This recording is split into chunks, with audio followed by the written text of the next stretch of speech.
turn this on, and they can hear us whenever you're ready. Welcome to the Midwest Game Nerds Podcast. I'm your host, John, and here with me today are Brian Hey. and Alex. Hello. Today we're going to talk some game news regarding Rainbow Six Year 3 Season 3, some controversy surrounding IGN and their review of Dead Cells, and a little ditty about the Smash Brothers Nintendo Direct. Then we'll jump into a quick review of Dead Cells without plagiarizing anyone, hopefully. But before we get to all of that, if you want to follow us on social media or see all the places that you can listen to or watch the show, check out MidwestGameNerds.com/links.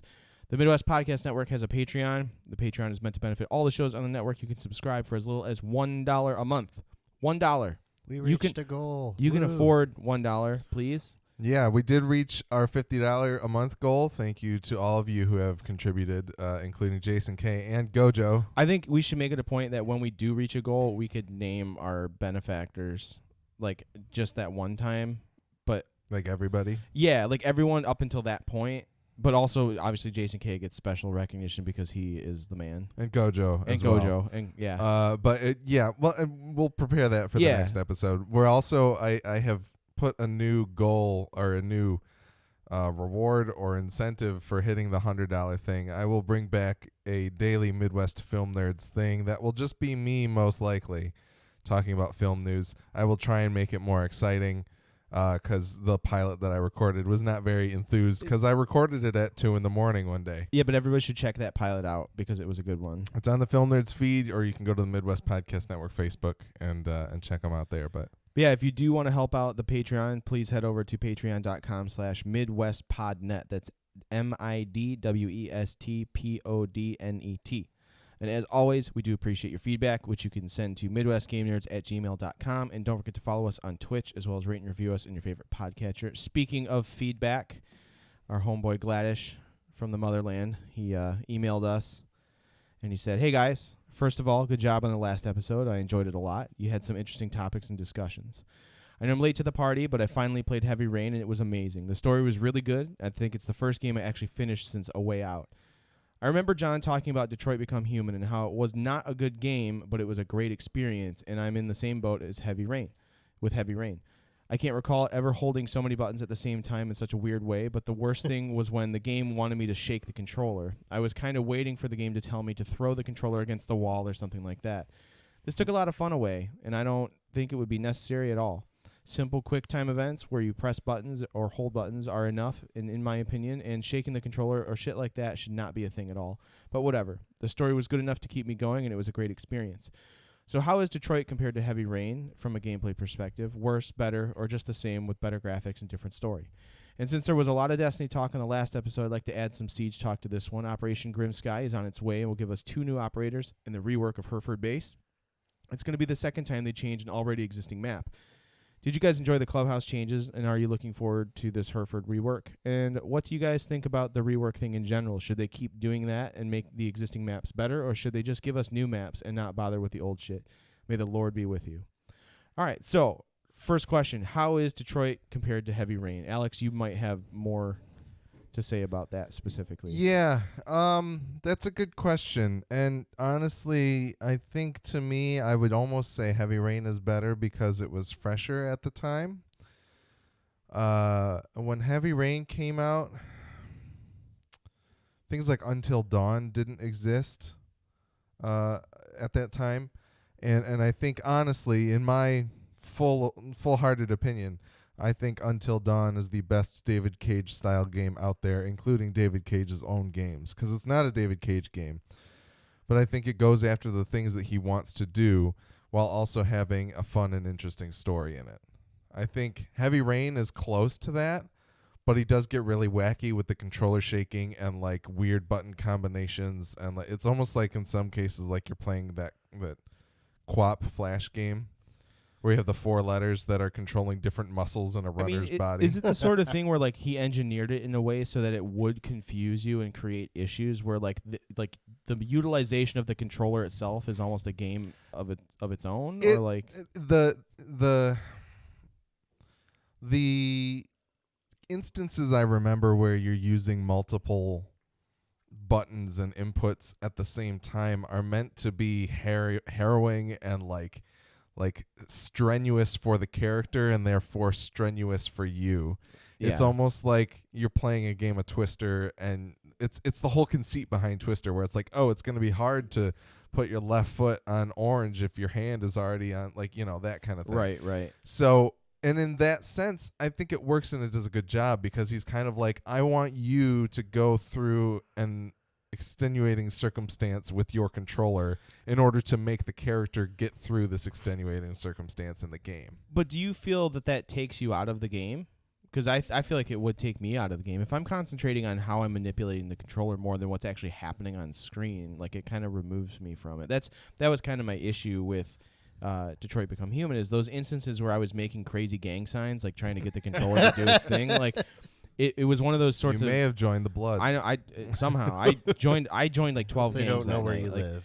but that's the sort of thing that actually, like, pulls me out of the game, because I'm sitting there wondering, like, how the hell I'm going to do what needs to be done, and it's frustrating, and I'm not paying attention to the quick time events that are actually happening and what kind of dialogue is being spoken, and it just kind of pulls me out of it. So I totally think that is a valid response. For me, I think a lot of those things came flying so fast in Heavy Rain that I didn't have enough time to think about how it was pulling me out of the game. right. But I could see how people could feel that way, and But I think it's I get it. And I that's- don't think that's the these sort of- games are like master strokes for everyone. I don't think Right. they hit all the right notes for everyone. So. And they're definitely the kind of game where, like, even though you may make those mistakes in pressing the buttons, like, the mistakes aren't gonna, like, it's not like you're gonna die and start over. Yeah. Like, the story proceeds, but because you screwed up, there's some butterfly effect event that takes place, whatever. Yeah. So it kind of helps that there's that. Like, that keeps you engrossed in the game, instead of, like, think of, like, God of War, like the first God of War on PS2. Mm-hmm.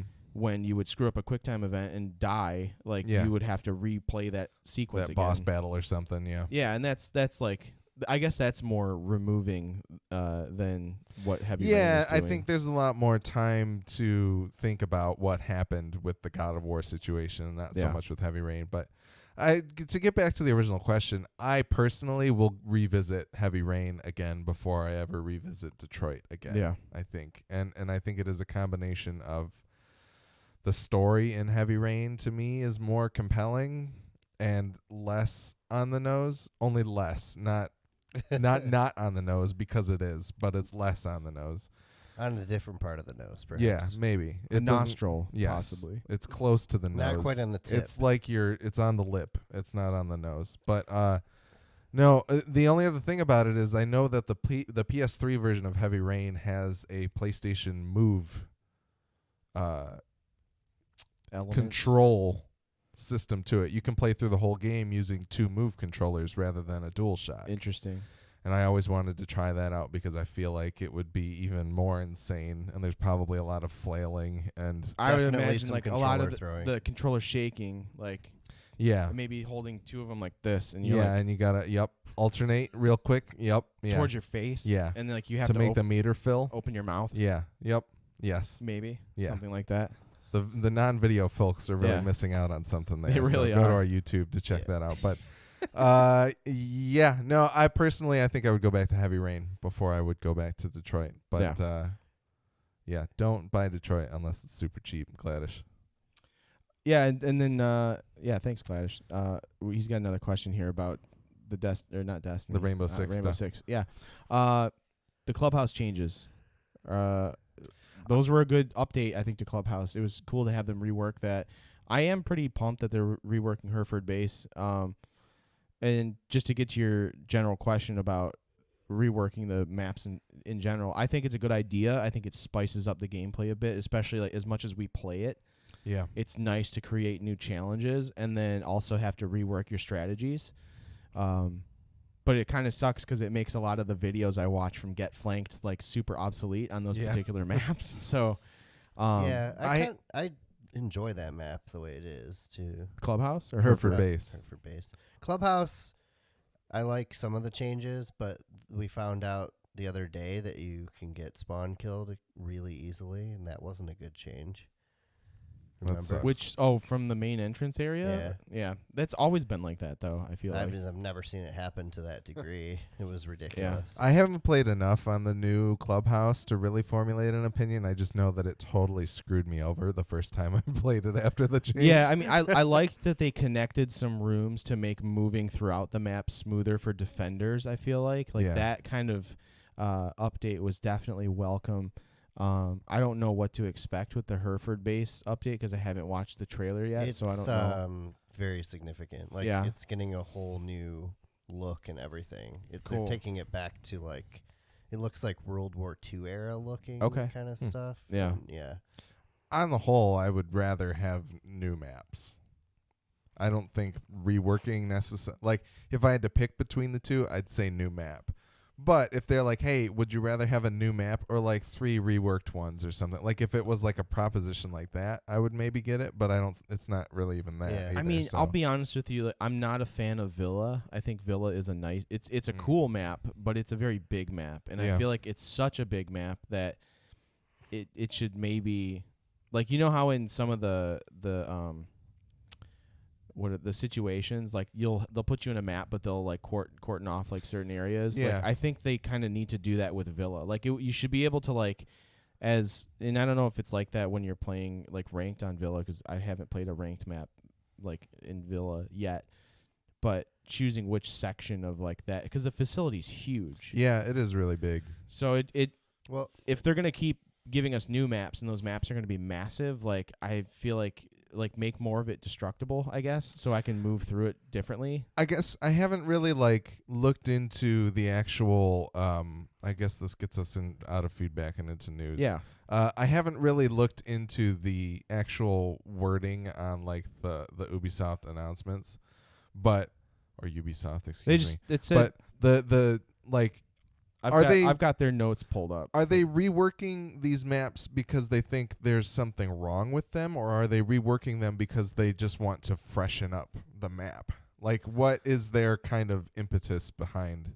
Right, and it's I a don't little of both. I don't know if they've actually answered that anywhere. I would Yeah. assume that the reason they're updating the maps is because part of it is they're seeing the popularity of the Rainbow Six League is becoming bigger. Yeah. They're getting a wider audience. The game is growing. It's still growing, which is great. That's awesome. And because of that, like, they're having more of an opportunity to, they've got a wider base now of people who are willing to have input on what things need to happen. And I think it's just the sort of thing where they just want to make sure they're constantly creating content that everyone likes. And if it's them reacting to suggestions that people have for these maps, I think that's cool. But it's just not something that I've never played a map and been like, this shit is so flawed, I need them to redo something on it.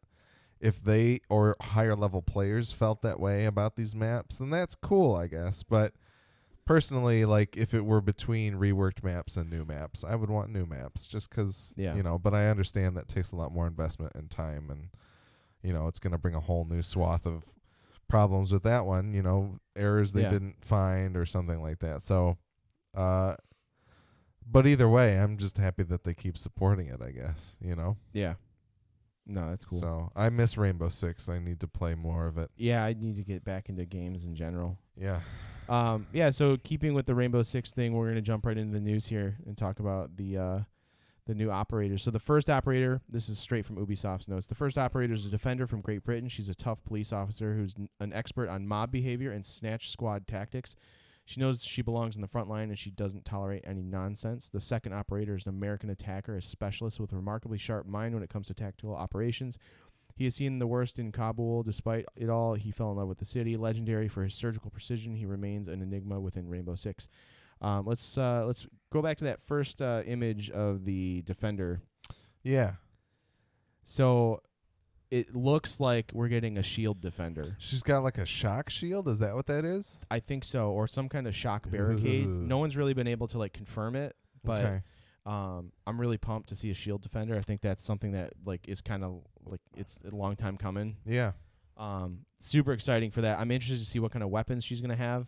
I think they say she's a defender from Great Britain, so she's like Scotland Yard style. Yeah. It looks like she could be also driving a armored Segway or something. Actually, yeah, looking at the picture, that's pretty funny. This armored Segway's shock projectiles are powered by its own.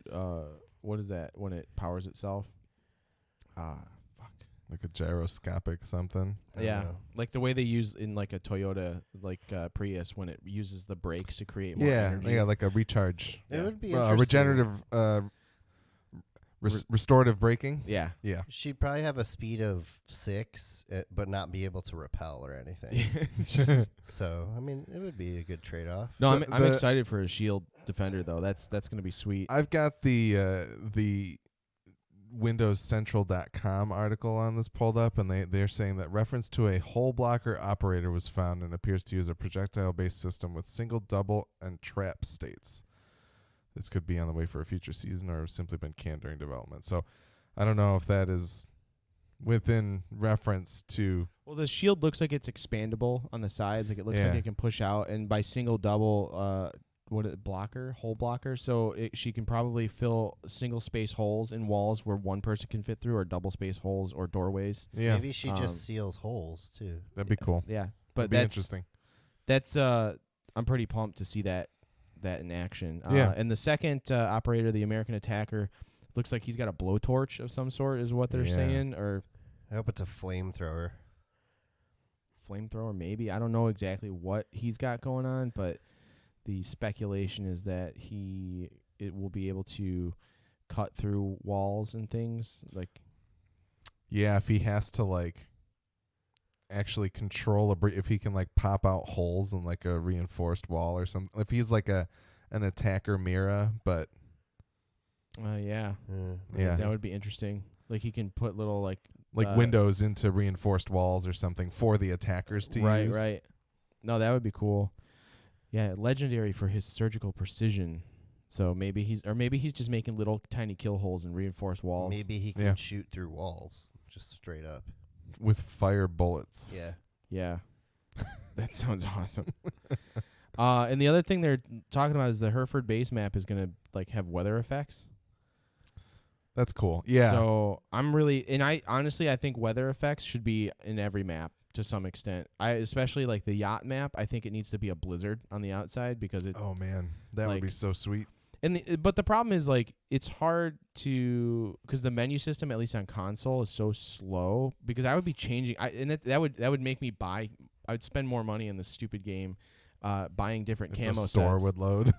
Yeah, if the store loaded, I would buy different camo sets, and depending on the map that we're playing, I would swap the camo. Yeah, that would be interesting to actually make weather have an effect on what you should be wearing. Yeah, I mean, I think it would anyways, but obviously, like for the most part, we all just put on the crap that we don't really feel like paying for. I've always or- wondered about people with the like hot pink weapon skins of like, is that if I pick that, am I just screwing myself later on when somebody notices me ahead of I when don't they think show it's- up, but- it's not so much with the guns, but definitely with the body camo. yeah, So, and obviously headgear doesn't have much of a difference either. But yeah, I mean, obviously the dude who's playing Finka or Lion and they're decked out in like the hazmat yellow suit, like sticks out like a sore thumb Yeah. compared to like when they're wearing their normal Oh, fatigues. If you play Glaz a lot, everyone's yellow, so it makes no difference. Fair enough. that's true.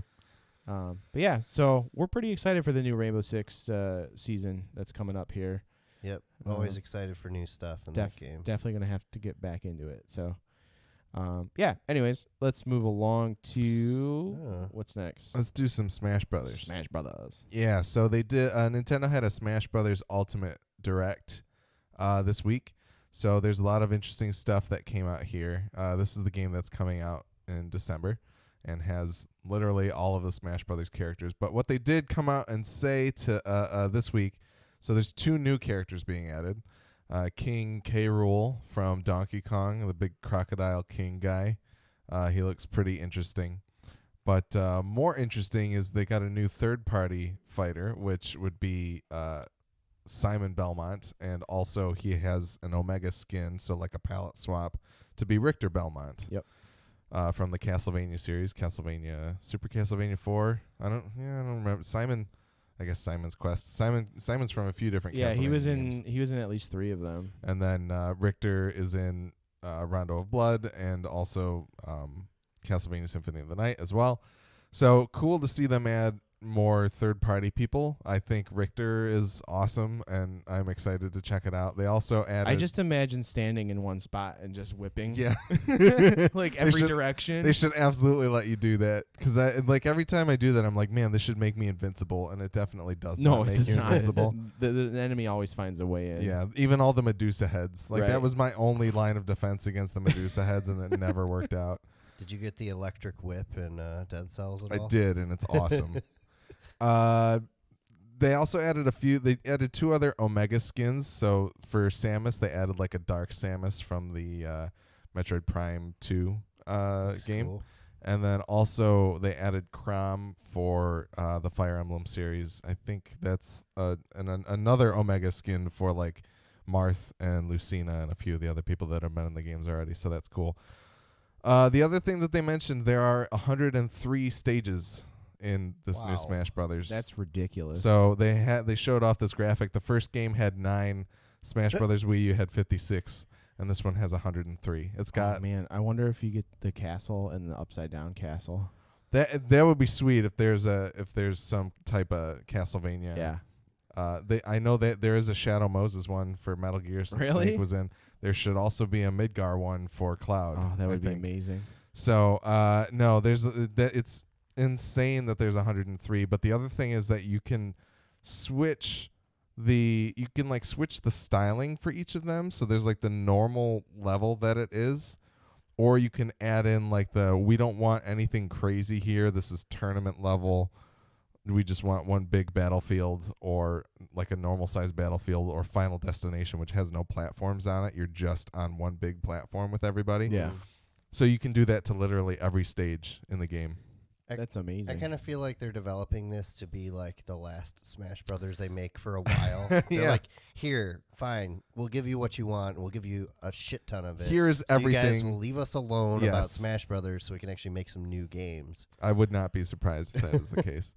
There are apparently 800 music tracks, and they used to Jeez. have each track tied to a stage, but now they have them grouped by franchise. So if you're playing on a Zelda stage, you could hear music from A Link to the Past all the way to Breath of the Wild, no See- matter what Zelda stage it is. That kind of stuff and like seeing all these levels makes me kind of want to get it just to see that stuff, but I just don't enjoy playing these games. Yeah, well, no, I get it. It's They're certainly not like, for everyone, No. that's for sure. No. but They're too chaotic for me is my problem. I'm pretty excited about it. They had a few other things that they added in. There's going to be 8-player fights again, which is Yeah, that fantastic, but you can sounds do it on terrible to me. literally every map, which is amazing. Squad Strike, you do 3 versus 3 or 5 versus 5, so they kind of turned it into a Marvel So- versus Capcom or Dragon Ball Fighters Yeah. Is style. that on the screen at once? So 10 players? No, Or you kind of go through. It's like you pick these Oh, 5 characters, and okay, we I will gotcha. fight through all 5 of the As characters. as yeah. one gets knocked out, the next one comes Yes. in. Yeah, okay. I don't know if there's like Traditional. switching before any of them die or not, but Yeah. and then they have this one that sounded really cool called Smashdown, where you have to play through the entire roster of the game, and Jeez. each match, like you and a friend are playing, and every match that you play, the characters you picked last round cannot be picked again. So you have to work your way through all of them Okay. and see who wins in the end. So that sounded pretty cool. I And feel like then- they've geared this towards esports a lot. Yeah, well, here's the thing: is that Evo happened 2 weekends ago, the big Mhm. fighting game tournament. Dragon Ball Fighters was the biggest game there that had the most entrants in it, so it's kind of knocked Street Fighter out of the top spot, essentially. But Yeah. there were 2 Smash Brothers games being played there. People still play Melee, and there were also people playing the Wii U game. Yeah. So I think the idea is like they want this to be the one that gets played at Evo. I don't Yeah, doubt that it- it will be. And it sounds like with all the different levels of customization and everything, like it's set up to like cater to any tournament style, which is really, really cool. Absolutely. It's like everything on it is very tweakable. I wouldn't be surprised if there's like a check this box of playing at Evo, and it makes it so that there's no items or anything like that. Yeah. And it's just, the big battlefield stages or something like that. But so yeah, it is gearing up to be an insane game. I'm excited to check it out and see all of what they have added to it. But Would you call it the ultimate Smash Brothers experience? it certainly seems like it will be Yeah. that. So yeah, no, I'm excited to check it out, and it blows my mind that they still were like, oh hey, guess what? There's 2 more characters here. Yeah. So that seems like they're still adding more and more to it, even though it's quite a colossal undertaking in the first place. They so. can't even fit everyone in that shot. No. I think they probably are all there, but Yeah. So, hidden. but yeah, that is that one. And then our final news story can kind of lead us. It's a big Audible ad, which apparently, Oh, cool. there we go. Dead Cells is going to be what we talk about this week, but there was a big kerfuffle because That's a good word. Kerfuffle. yes. IGN posted a video review earlier this week, and they were quickly accused by a man who goes by the name of Boomstick Gaming on YouTube. I feel like someone brought it to his attention, but maybe not. I don't think so. I I think- think he found it and was like, what do I do? He made a video basically saying, what do I do about this? Yeah, But he yeah. posted that video to Reddit. Yeah. And then Reddit is where it kind of blew up. Right. But basically, this guy made a video review, and somebody at IGN made a video review, and you can watch that original YouTube video, and it's called IGN Copied My Dead Cells Review, What Do I Do? And see the points yourself and see what happens. But basically what it comes down to is there were... It's kind of hard to talk about. Like, in reviewing video games, you can go through only so many different like verbs to describe the same types of Yeah. mechanics and systems and gameplay types and things like that. But this guy kind of posted some pretty glaringly obvious evidence to the fact that it seems like he was plagiarized in this sense. Like, there's even a point where he goes to the same timestamp in both his video and the IGN video, and they both say essentially the exact same words. So, to IGN's credit, as soon as they heard about this, they pulled down the video and put up a little message that said, this video has That's been how taken I down first with... found out about it. Yeah. Because I went there to see what the review was, and it wasn't there. Yeah. So they pulled it down. They put up a message that said, hey, this review has accusations of plagiarism against it, and we are currently investigating. And it ended up resulting in the editorial person who was in charge of editing the video and putting it together getting fired. And he has since come out and denies the fact that it is straight plagiarism. He basically goes on to say that he has... His review style is to go and consume as much of everything that he can about something and then kind of formulate his thoughts on the product after that. But that sounds kind of BS. BS-y to me. But I mean, you can go see for yourself. It's all out there on the internet. yeah, Make your own judgment. it's like when it starts off, it's easy for me to think, oh, you know, it's like some people brought up the good point. They talked about it on the Giant Beast cast, I think, but somebody brought up the point that maybe it was verbiage from like a press release or something like that, but it's not at all. There wasn't a like Twin Motion's press release that they put out does not have like that specific wording called out or anything Yeah. like that. So I don't know.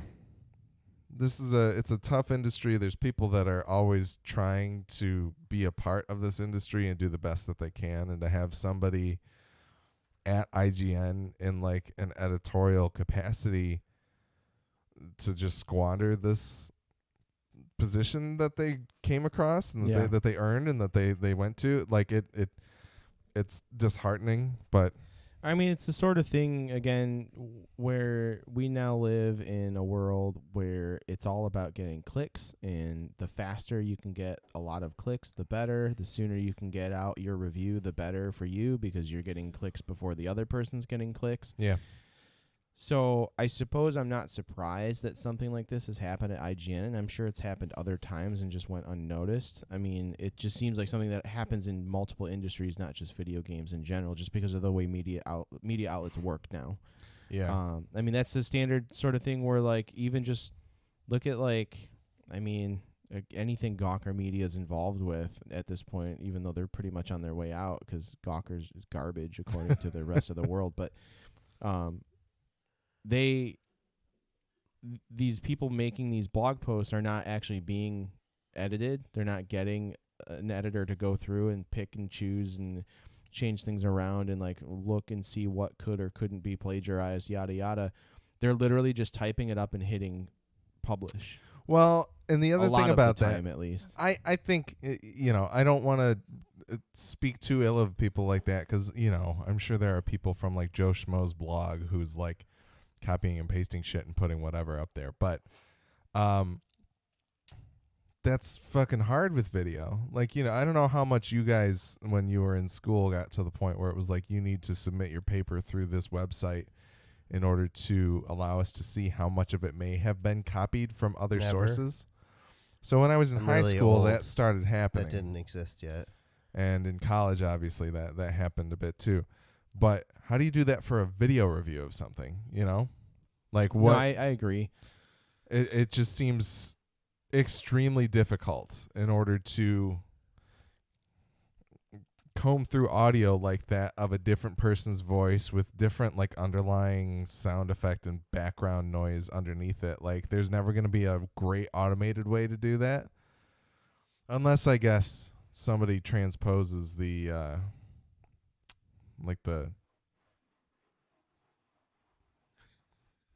there are noises going on. I think it must be Lizzie trying to dig a hole in the futon or in the something. futon, yeah.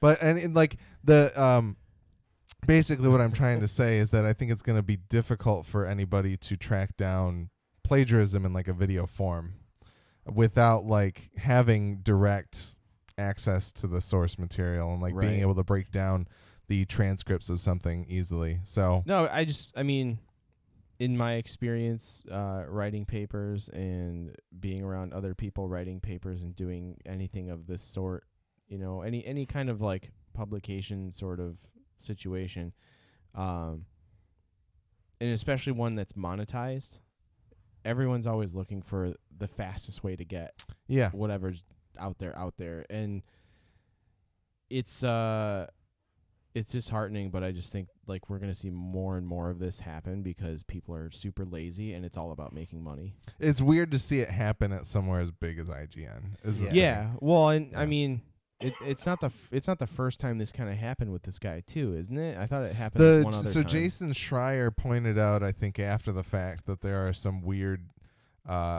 similarities between this guy's FIFA 18 review for Switch and the Nintendo Life review of the same game.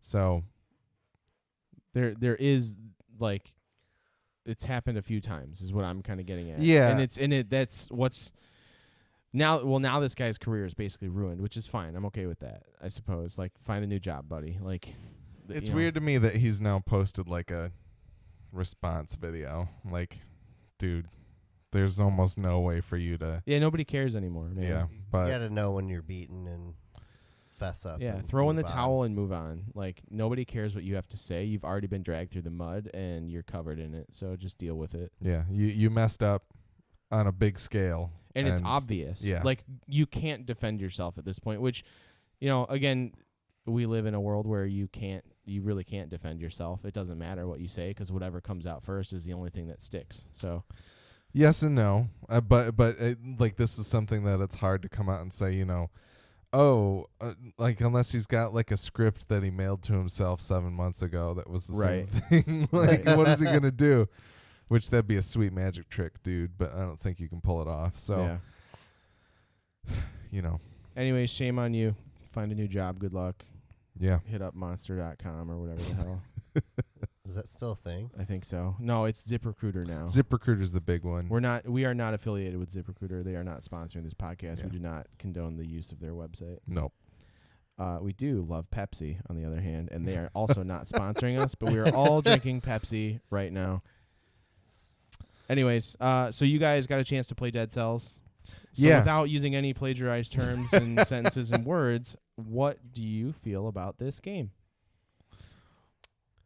Well, I wish I had the exact quote from the video so that I could say it You right just now, pull it 'cause that up. would be amazing. But last when I I don't have originally bought it, it was in early access still. Yeah, I on wanna say, Steam, right? like, several months ago, maybe. Yeah, I even think you last spoke year. about it when you bought it. I spoke about it when I had Yeah. originally bought it because I heard about it from Jason A. Striker of games of Giant Bomb was the first person that I heard talking about it ever. But I guess they felt like they needed to spend a lot of time polishing things or whatever because it doesn't seem much different to me than when I played it last time. But that's not a bad thing because it felt like a finished game when I originally played it. It's definitely still very difficult for me personally, not being very good at games sometimes. well, let's give a little bit of a high level overview. So this is a side scrolling game. It is kind of run based. It's a lot like Rogue Legacy in the sense where you go through and collect cells from enemies, which you can then spend to unlock items that can appear in your run. Mm-hmm. And then if you die, you go back to the beginning. You can go back through, collect more cells, and try to do more. So there's several stages you can go through. There's like branching paths through these stages, so you might not visit the same stages each time. But it is a side scroller a la Castlevania or Metroid. But it is procedurally generated. So every time you die, there's a completely new path. There's like Yeah. a completely new dungeon that you're going through. The first level is always like the same level. I mean, it has a different layout that's generated, but it is essentially the same tile set. Yeah. And then beyond that, you may end up at like the ramparts or the sewers or I think several other areas. So it's non-linear. And then there are like smaller elite bosses, and then there's larger bosses. I don't really know how all that works because I haven't gotten that far. Yeah. 'Cause I suck. But it's still a lot of fun. I lost 20 cells in a run today. That made me shut the game off. It hurts. Yeah. So that's the thing. I feel like it takes a little too long to unlock an upgrade. That's probably my biggest complaint so far. So you can be spending anywhere from like so things that you can unlock. You can find blueprints in the world that you can bring down to once you complete like a section of the level. There's always like a stopgap in between where you heal up, you turn in your cells to like put them towards blueprints and things like that. But so when you're trying to unlock one of these blueprints to actually have the item show up in your game, you can be paying anywhere between 5 cells all the way up to, I've seen like 250 cells is one that I'm working on right now. Okay. And so far in the first couple levels, you're mostly bringing in anywhere from like 15 to 30, 40 cells by the time Yeah. you get to the first like big boss. Basically, if you don't unlock like one of those timed doors or something, you're probably going to be pulling in like 10 to 15, I feel like, Yeah. in one run between vendors or whatever. It kind of like the amount of cells that appear changes as you go through because I think there's more enemies. Like every enemy you kill doesn't necessarily give you a cell, but the more enemies there are to kill, the more cells you can get, obviously. Yeah, and that's random. So what is I? What was I gonna say? I lost my train of thought now. Wow, total brain fart. I'm still hungover a little bit, so That's okay. So am I. I would say I have a lot of dead cells in my brain thanks to Yeah. your wedding. fair enough. Yeah, we're dealing with the dog real fast here. Hold on a second. Technical dog difficulties. Yes, technical canine difficulties. So with this game, Brian, you're not like an avid Metroidvania style player, are you? No, like I didn't really grow up playing consoles that much. I only played them at friends' houses. I was solely a PC gamer Right. up until like Xbox 360. So I played Symphony of the Night a little bit. I think I only had the demo. Yeah. Whatever. And I played Shadow Complex. I think is the closest game Yeah. to a Metroidvania style game that I actually played all the way through. Okay. That Do- game's pretty so- cool, by the way. Do you see yourself playing this more? Like, are you really feeling this game? Like, does it? Yeah. Honestly, the roguelike aspect of it is the biggest turnoff to me because Okay. I'm not really a huge fan of those style of games. Like, the fact that it takes me so long to get the persistent upgrades is turning me off a bit. Yeah. Like, it took me, like, clearing every enemy in the base level and then most of the next level I got into. I feel like I did that for like an hour or two and finally got the one upgrade that I was looking for. But the thing is, like, I think the further you get in the dungeon, the more cells you will get through things. But then I'll probably die well, with that's more the cells. that is the risk reward of the game. Yeah, I mean, I'm used to that aspect from playing like Neo and Dark Souls and yeah. Bloodborne. But the difference with this game is you can't go back and like get that stuff. That's It's just true. Done. Yeah. And I'm really sick of the first level already because it doesn't change.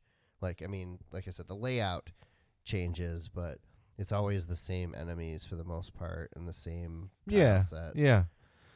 I have gotten a lot further than I did when I originally got it. So I was playing on PC. I have bought it for Switch now.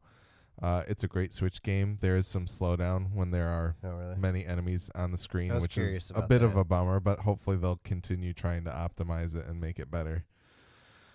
But I was frustrated with the same thing. Like, it would take you 2 to 3 runs to unlock like a new bow or something like that if you were going to like just go through that first level several times. But if you go through like the first 3 levels, and that's the thing, is that you cannot get through a segment of your run without spending your souls. So if you collect 15 souls and then you're leaving the first level cells, excuse me, you're leaving that first level area to go to the toxic sewers, then in between you have to spend those cells before you can move on. So Yeah, you won't okay. lose them there. You don't have to like. You can add them incrementally to start unlocking items, Yeah. Okay. but so you don't have to like accumulate all of them as you go through the run longer and longer, like say something like Spelunky, where you can keep picking up items on your whole run through to make you more well equipped to fight the boss at the end of it or something.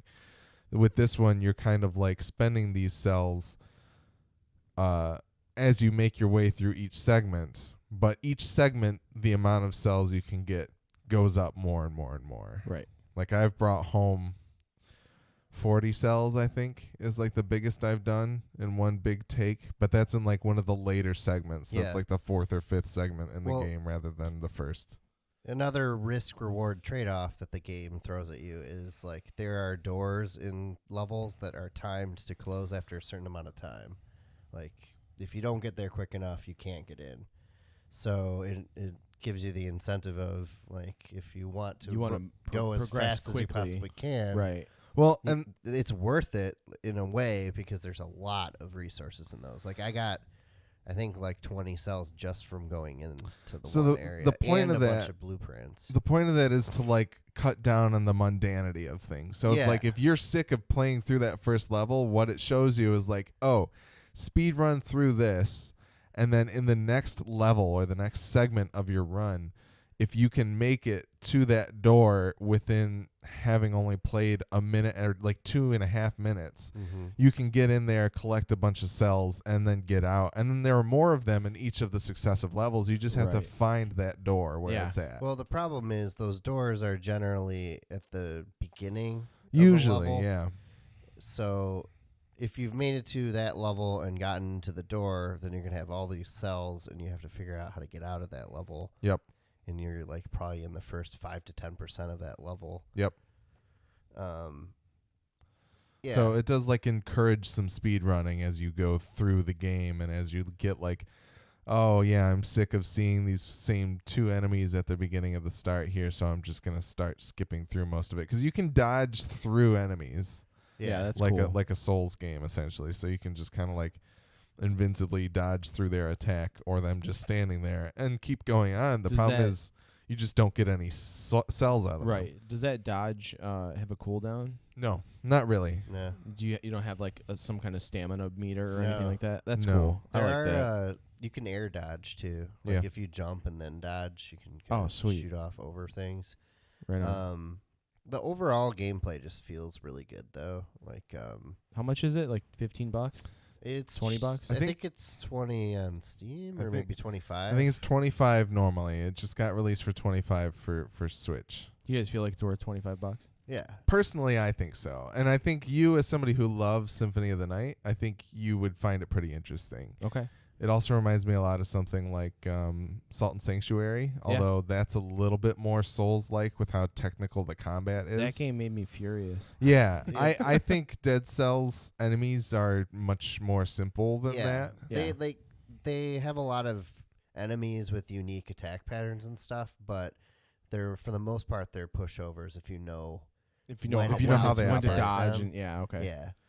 Yeah, because I mean, in Symphony of the Night, there's a few like larger enemies that take like whatever 15 hits or so. well, there to, like, are take larger down. enemies in this game. And then you've got like the zombies that come out of the ground that take a single hit to kill. You Yes, yeah. know? So that's as cool. you go deeper into the dungeon, or whatever you want to call it, as your run gets longer and longer, you will start running into enemies that will either take more hits or just have a little bit more. Like in the toxic sewers, there's a guy that you can, like a slug thing that you can kill that has a bunch of like explosive eggs that drop Mhm. off of it when it dies. So then you have to like get away from it after dodge you Yeah. killed those, it. yeah. There's- Is there like RPG like strength elements that level up kind of thing, or are you just using per cells run, to like? yeah. Okay. So you're- There's little upgrade scrolls you get, and you can pick to upgrade one of the 3 color categories, Okay. and like certain attacks fall in certain color categories. And then there's one like the green color also improves, I think. Well, no, I guess they're all the same. Yeah, so the thing is that like you'll have your like your primary weapon, which is probably going to be some type of sword, or That- you can get yeah. like a boot that allows you to kick things, or you can get like a whip, like Brian was saying, the electric whip or a whatever. bow or So- a shield. Well, those are the primary, and then the secondary can be like a shield or shuriken, or you can get a firebrand to light things on fire and do additional damage, Cool. like burn damage, or ice to like freeze something in place. So, and that's like a secondary weapon, and then there's like tertiary weapons that are like support things that I can toss this thing on the ground that will keep firing blades as long Which as I is stay awesome. close to it and keep it like powered off of my Yeah. body. And those live on like a cooldown, whereas like the shurikens have like an ammo to them that, finite ammo. The that blade- well, it comes back to you. It does like regenerate yeah. essentially, but it is finite. that's how the bows work too. Is you have a Yeah, certain you were amount saying of that- ammo, yeah, and then you it comes shoot- back to you. Shoot out like 5 arrows and then you have to get them back or whatever. They Yeah. come back to you. Or Yep. no, that's cool. So, and then each of those will have like either red, green, or purple, and it'll so when you get an upgrade scroll, you usually get to pick between all 3 of those, or like Yeah. from one of those 3 or one of 2, and it will upgrade the damage that thing does, and then also add some percentage to your life. That's cool. Yeah, and if you keep picking the same color, it decreases the amount of life it gives you. Gotcha. So if you put like 3 So upgrades into red, it's significantly less health. Yeah, each and time. it's giving you incentive to kind of like Yeah. Switch it up switch it and- up and make diversify your character a little bit. So, that all sounds really cool. I mean, it like to me it sounds like there is a point where you can become the overpowered badass like Alucard.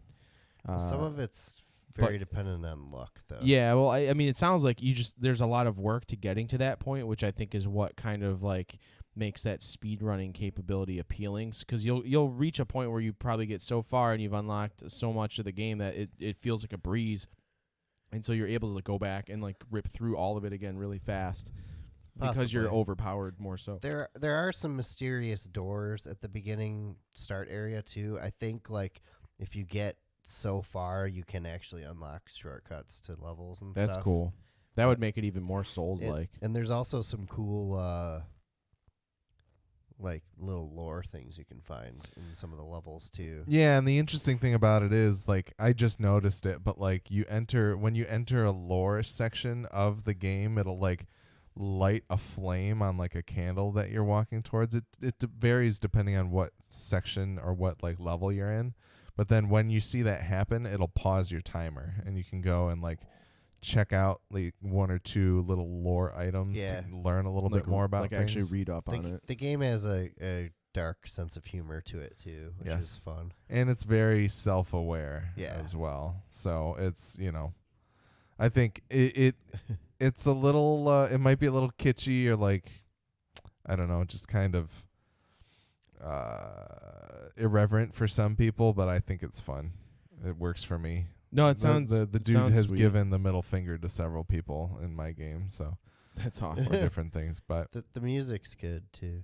the That's music worth is noting. good. It doesn't it's live very up repetitive. to Symphony of the Night, unfortunately, which is it's a bad game to be compared to. But just put on Symphony of the Night soundtrack and then play the while game. you play it. Yeah, No, that's cool. Well, right on. That sounds like fun. I could get into that, I think. You should check it out. I'll probably end up spending the money. Like, Well, you I can- want to play it on Switch. I don't Okay. want like If I didn't already own it on PC, I would get it on Switch. yeah. Like it's it just definitely good for Switch. it seems like that kind of game, and that's why I wish Symphony of the Night was available on Switch, and I Yeah. would play every Castlevania on Switch. I would say the biggest advantage you have on Switch is like if you get burnt out and you feel like you've gotten pretty far in a level, you can just put it in sleep mode. yeah. You You can't just do that suspend on it and set PC. it down. That's yeah, cool. You shut the game off and it's going to lose your progress. Right. No, right on. yeah. Well, There cool. are also daily challenges as well. So that's I cool. think after a certain point, you can play through like everybody gets the same seed and starting I weapons haven't and stuff noticed like that. for some reason. It's on. There's a thing on the menu for it, but you have to beat the first boss to unlock it. Oh, I haven't done that. I So haven't even seen him. you'll get there when you get to the Black Bridge. Is that past the ramparts? Yes, I think there is a. Rampart. There might be a door to the Black Bridge from the Rampart, but there are also several other stops you can make before that. Oh, So very mysterious. yes, Yeah, I definitely want to play some more. I don't know about today. it's a great game, and I think anybody who's interested in like a Castlevania or Metroid style game should certainly give it a try if that's the type of thing that you've been into, or if you like roguelike games. Anybody who liked Rogue Legacy should have bought this game years ago, not years ago, but months ago, because it certainly scratches that itch, and It looks better. That's for sure. I think it's got a much more interesting art style to it. So Very cool. yeah. All right. Well, that's pretty much it for this episode. Yes. Yeah. I don't know. What's going on with the network, Alex? So, unfortunately, Nick and I are kind of on. We both have business trips this week that make it difficult for us to record a preacher. So that may or may not happen at some point this week. We might have to do a doubleheader next week. So keep an ear out for that. But the Horror Movie Yearbook guys just covered The Brood from the class of 1979. Yeah, it's my year. There's an item here that says they talk about their horror video game dreams. Okay. Oh, I So, want to hear that. Yeah, I think Game Nerds fans would be interested in checking that out. But yeah, so that's what I know is going on as of right now. But hopefully there will be more coming soon. Very So, cool. Well, if you want to follow us on social media or see all the places that you can listen to or watch, though, check out MidwestGamers.com/links.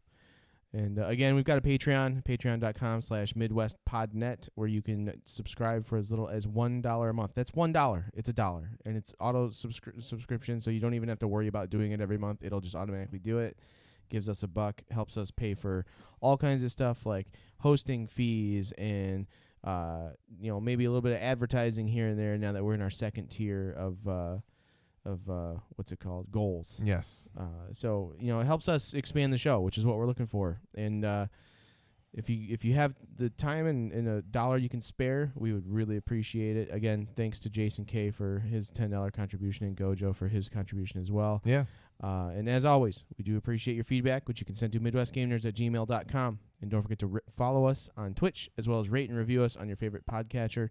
Not sure what we're going to do next time, but I feel like I'm going to have to go and look through the schedule of what's coming out soon.